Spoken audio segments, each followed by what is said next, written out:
الحمدللہ رب العالمین والصلاة والسلام علی سید الانبیاء والمرسلین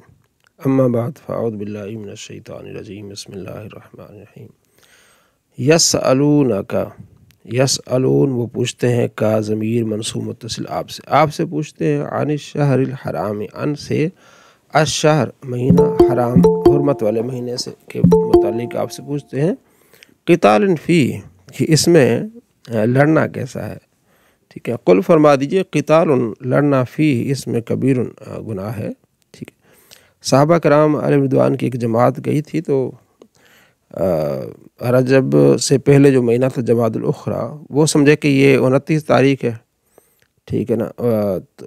وہ سمجھے کہ 30 ہے، وہ 29 تھی، یعنی کہ وہ سمجھے کہ آج 30 تاریخ ہے، کل 29 تھی، آج 30 ہے،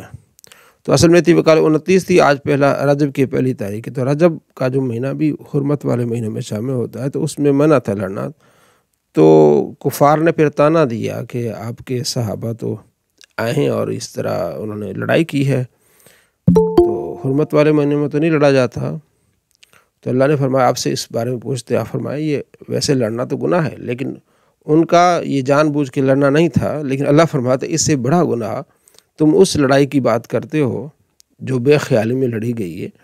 تم کیا کرتے ہو وَصَدُّونَ عَن سَبِيلِ اللَّهِ، تم تو روکتے ہو اللہ کے راستے سے، وَكُفْرٌ بھی اور خدا کے ساتھ کفر کرتے ہو،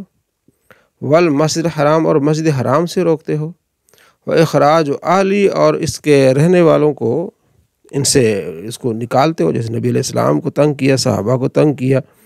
مکے میں، مِنْهُ أَكْبَرُ یہ تو اس سے بڑا گناہ ہے۔ بھائی بے خیالی میں لڑنا حرمت والے مہینے میں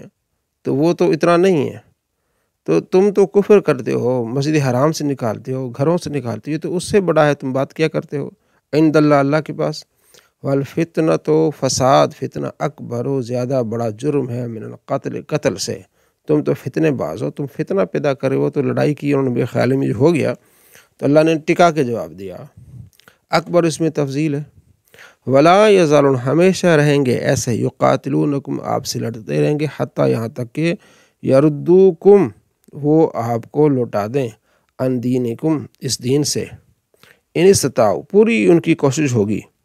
کہ کسی طرح وہ آپ کو اس دین سے کیا کریں لوٹا دیں۔ ومن جو یرتدد مرتد ہو جائے لوٹ جائے، ٹھیک ہے نا، پھر جائے، اسے کہتے ہیں مرتد، مسلمان تھا پھر کافر ہو گیا، مرتد ہو جائے، منکم تم سے عن دینی اپنے دین سے پھر جائے،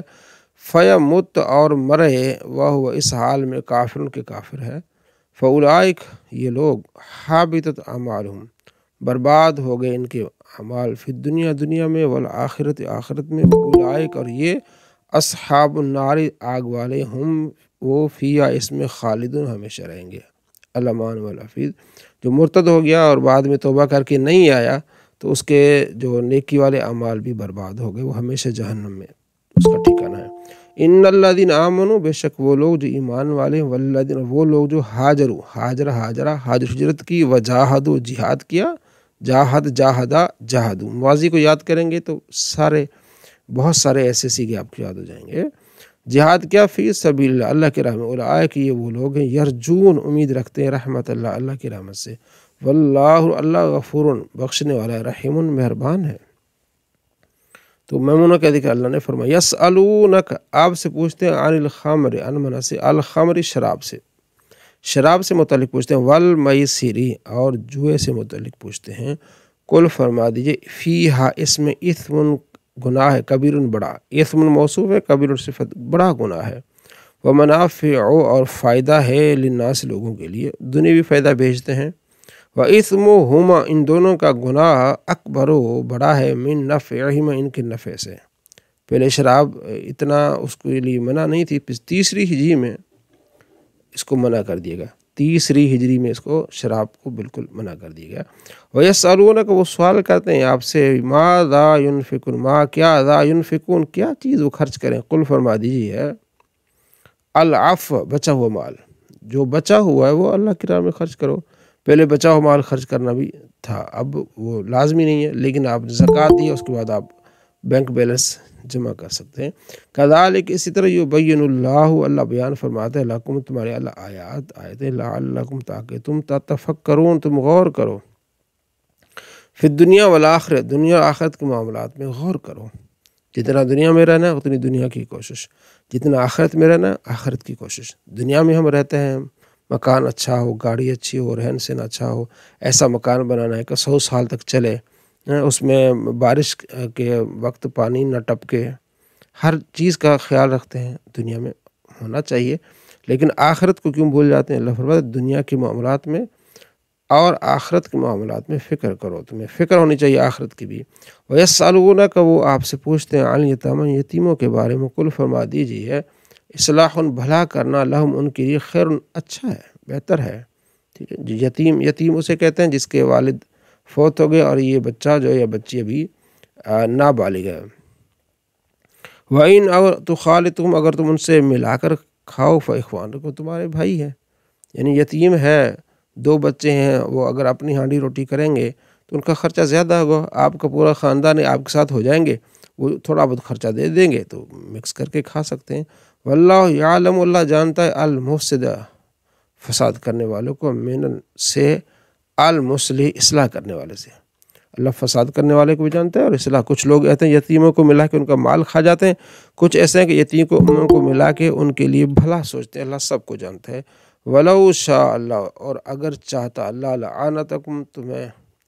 مشقت میں ڈالتا کہ نہیں تم نے یتیموں کا مال الگ کرنا ہے، اپنا الگ کرنا ہے، پھر ان کے لیے خرچہ الگ ہوتا ہے، آپ کے لیے نہیں۔ اللہ نے آسانی فرما دی کہ ہاں وہ تمہارے گھر میں رہتے ہیں، وہ اپنا جو ہے وہ تھوڑا بہت خرچہ ساتھ میں دیا کریں، ٹھیک ہے۔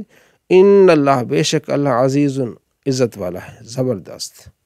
ان حروف مشبہ بالفعل، اللہ اس میں جلاد عزیز اس کی خبر ہو گئی، آپ نے پڑھا ہے۔ حکیم خبر ثانی حکمت والا ہے۔ وَلَا تَنْكِحُوا یہ نہیں مت نکاح کرو المشرکات مشرک عورتوں سے نکاح مت کرو، حتیٰ یہاں تک یؤمن وہ ایمان لے آئیں۔ مشرکہ عورت سے نکاح کرنا جائز نہیں ہے یہاں تک کہ وہ ایمان لے آئے، ایمان لائے مسلمان ہو جائے پھر نکاح کرے۔ وَلَا أَمَةٌ اور لونڈی باندی، مومنۃ مومن صفت اس کی ہے موصوف، خیرٌ بہتر ہے، من مشرکہ مشرکہ عورت سے لونڈی بہتر ہے۔ ولو اگرچہ اعجبتکم وہ مشرکہ تمہیں پسند آئے لیکن مومنہ بہتر ہے، کیوں؟ آگے اللہ فرماتا ہے اس کی وجہ، ولا تنکحوا نکاح مت کرو المشرکین اپنی بچیوں کا مشرک مردوں سے، مشرکہ عورت سے نکاح نہیں ہو سکتا اور نہ مشرک مرد مسلمان عورت سے نکاح کر سکتا ہے، اور نہ مسلمان مرد مشرکہ عورت سے نکاح کر سکتا ہے کسی لحاظ سے بھی، حتیٰ یؤمن یہاں تک ایمان لے آئے۔ تو آج کل کے لحاظ سے ہمارے جو پڑوسی ہیں وہ مشرک یعنی کہ یہ ہندو جو ہے ان کے ساتھ مسلمان نکاح نہیں کر سکتا، ٹھیک ہے، نہ مسلمان اپنی بچی کا ان کو کسی کے ہاں مطلب بیاہ نہیں سکتے ہیں۔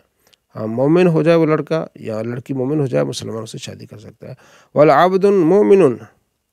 عبد غلام ضرور مومن خیر بہتر ہے، من مشرک سے، ٹھیک ہے۔ جو مشرک بڑا پیسے والا ہے اس کو اپنے کسی رشتہ دار کا رشتہ مت دو، فیمیل کا کسی غریب کو دے دو لیکن اس مشرک کو مت دو کیونکہ وہ مشرک ہے۔ وَلَوْ أَعْجَبَكُمْ اگرچہ وہ تمہیں پسند آتا ہے مشرک لیکن تم اسے اپنا رشتہ نہ دو اپنے رشتہ داروں میں سے کسی بچی کا۔ اولئک وہ مشرک جو ہیں یدعون تمہیں بلاتے ہیں الی النار آگ کی طرف، جہنم کی طرف، شرک کریں گے تمہیں بھی اس طرف لے جائیں گے۔ واللہ اور اللہ یدعو بلاتا ہے الجنت جنت کی طرف، المغفرت اور بخشش کی طرف، باذنی اپنے اذن کے ساتھ۔ جو دین اکبری تھا وہ اسی وجہ سے تو مسئلہ ہوا تھا، اگر آپ کے علم میں ہے جو اکبر بادشاہ تھا اس نے جودھا جو ہندو تھی اس سے شادی کی تھی، پھر اس کے بعد پھر بڑے مسائل کھڑے ہوئے، اس نے پھر دین اکبری بنا لیا، آدھا مسلمان آدھا ہندو، بہت ساری چیزیں اس نے کی۔ پھر اللہ کے ایک ولی آئے انہوں نے شیخ احمد سرہندی رحمۃ اللہ علیہ، تو انہوں نے اس کے شر کو ختم کیا۔ وَيُبَيِّنُ آیاتی اللہ بیان فرماتا ہے اپنی آیتیں للناس لوگوں کے لیے، لعلہم تاکہ وہ یتذکرون نصیحت حاصل کریں۔ یہ بہت اہم مسائل ہیں شادی بیاہ کے، کیونکہ ساری زندگی گزارنا ہے، تو ان سے ہو جو مسلمان ہیں، مشرک سے جائز نہیں، مشرکہ سے جائز نہیں۔